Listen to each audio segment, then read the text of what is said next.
नमस्कार दोस्तों, आज के इस वीडियो में बात करेंगे एसएससी जीडी 2025 का फाइनल एक्सपेक्टेड कटअप। और इसमें मैं बात करूंगा बिहार राज्य का।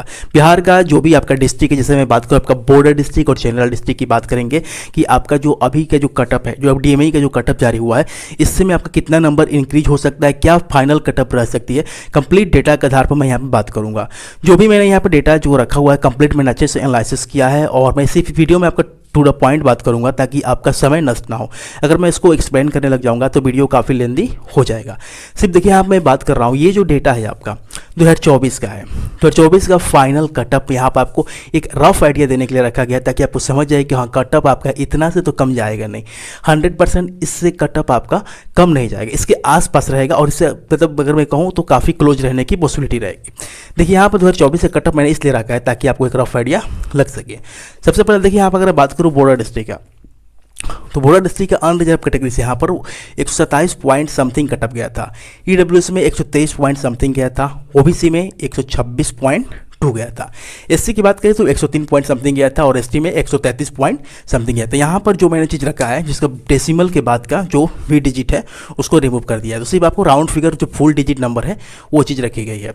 जनरल में देखिए यहाँ पर, तो जनरल में 139.1 था यूआर का, ईडब्ल्यूएस में 137.4 था, ओबीसी में 139.0 था और एससी में 123 था और एसटी में 137.8 था।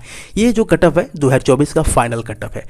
और देखिए यहाँ पर 2023, 2024, 2025 इसमें जो कटअप की प्रक्रिया है थोड़ी सी अलग है। 2023 में हुआ था क्या, पीएसटी के कटअप आया था, उसके बाद डीएमई के कटअप आया था, फिर फाइनल आया था। 2024 में क्या हुआ, पीएसटी के बाद फाइनल आ गया था। 2025 में क्या हो रहा है, पीएसटी डीएमई उसके बाद आपका फाइनल आएगा। तो एक चीज़ और भी है यहाँ पर, जैसे कि 2024 में क्या हुआ था कि जो आपका एनसीसी का जो मार्क्स था ये लास्ट में ऐड हुआ था, फाइनल के टाइम ही ऐड हुआ था, लेकिन अभी आपका जो है एनसीसी का मार्क्स जो है इसमें ऐड कर दिया गया है। ये आपका मैंने रखा है जो आपका फिजिकल का ये डीएमई का जो कटअप है 2025 का, ये है आपका। जैसे कि यूआर में आपका 103.2 था, ईडब्ल्यूएस की बात करें तो 85.0 है, ओबीसी का 99.6 है, एससी का देखिए 75.3 और एसटी का 117.2 है आपका बॉर्डर डिस्ट्रिक्ट का। जनरल डिस्ट्रिक्ट का देखिए यहाँ पे 122.1 है यूआर का, ईडब्ल्यूएस का 118.3 है, ओबीसी का 121.5 है और एससी का 103.0, एसटी का 118.3 है।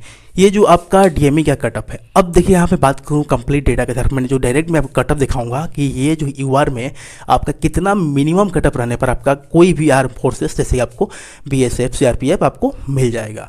तो चलिए यहाँ पे कटअप को मैं पहले बात कर लेते हैं बॉर्डर डिस्ट्रिक्ट का। बॉर्डर डिस्ट्रिक्ट का अनरिजर्व कैटेगरी से मेरे अकॉर्डिंग आपका कितना कटअप जा सकता है, तो प्लस 114 जा सकता है। ठीक है, प्लस 114 के आसपास आपका रहेगा। यहाँ पर मैं जैसे कि मैंने बोला था कि इससे आपका कटअप कम नहीं जाएगा, लेकिन अगर मिनिमम कह रहा हूँ मिनिमम मतलब इससे अधिक ही जाएगा। ऐसे मत मान के चलिएगा कि 114 ही जाएगा, 114 प्लस रहेगा।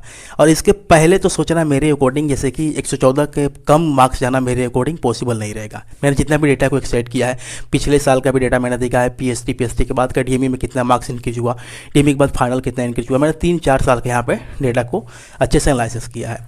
ईडब्ल्यूएस का मैं मिनिमम बात अगर मैं अपने अकॉर्डिंग करूँ तो कम से कम 105 प्लस रहने की पॉसिबिलिटी रहेगी। कटअप इससे ऊपर ही जाएगा। ठीक है, इतना मत सोचिएगा कि 105 है तो 100% हो जाएगा, ऐसा नहीं, इससे ऊपर जाएगा। एक मिनिमम रफ आइडिया है, 105 रहेगा तो पॉसिबिलिटी रहेगी, हो सकता है कि आपका सिलेक्शन हो जाए।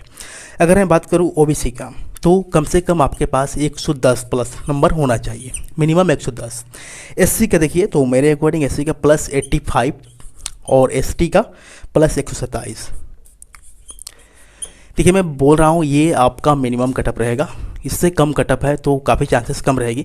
और एक मैं कहूँगा जिन लोगों का इस बार 1-2 नंबर से अगर कम है, सिलेक्शन नहीं भी होगा, तो अगले एग्जाम की तैयारी जरूर कीजिएगा। स्क्रीन पर एसएससी जीडी के रिगार्डिंग मैथ की और जीके की काफ़ी बेहतरीन बुक आपके सामने दिख रही होगी। ये आपका किरण पब्लिकेशन का है, तो एक बार इसको देख लीजिएगा, काफ़ी अच्छा फायदा होगा। पिछले बार जो एग्जाम हुआ था बहुत सारे क्वेश्चन सिर्फ सेम पैटर्न क्वेश्चन बार बार इसमें रिपीट हुए थे, तो एक बार चेकआउट कर सकते हैं। जनरल की बात करें तो मेरे अकॉर्डिंग जनरल डिस्ट्रिक्ट में प्लस 130, मिनिमम प्लस 130 रहेगा। अब एक चीज़ यहाँ पर वो भी देखना है, जनरल का कटअप हमेशा हाई रहता है, बॉर्डर डिस्ट्रिक्ट के कंपेयर में जनरल कटअप हमेशा आई रहेगा। ये क्यूरी भी आ रही थी, कुछ लोग बोल रहे थे कि सर मेरा जो मार्क्स है, जैसे कि मेरा पीएटी पीएचडी जो है मैंने यहाँ पर यूआर कैटेगरी से सेलेक्ट किया है, मैं अपना कटअप में क्लियर नहीं किया हूँ, मैं यूआर का कटअप क्लियर किया हूँ। तो मैं समझा देना चाहता हूँ कि देखिए यूआर का कटअप ऑलरेडी आपके कटअप से हाई जाता है, तो आपने तो अपना कटअप क्लियर किया ही है, साथ में अगर आपने कोई रिलैक्सेशन नहीं ली होगी तो आपका जो है कटअप है यूआर से बना होगा। तो ऐसा आपको देखना होगा, यदि आप कोई भी रिलैक्सेशन नहीं लिए होंगे, एज रिलैक्सेशन कुछ भी तरीके का बेनिफिट्स एज में हाइट में, तो आपको यहाँ पे आपका सिलेक्शन अगर यूआर कटअप क्लियर करते हैं तो आपका सिलेक्शन यूआर से हो जाएगा, तो उसमें कोई इशू नहीं है। जनरल की बात करें, जैसे कि मैं बात करूँ ईडब्ल्यूएस का, तो प्लस 128 आपका मिनिमम मार्क्स होना चाहिए।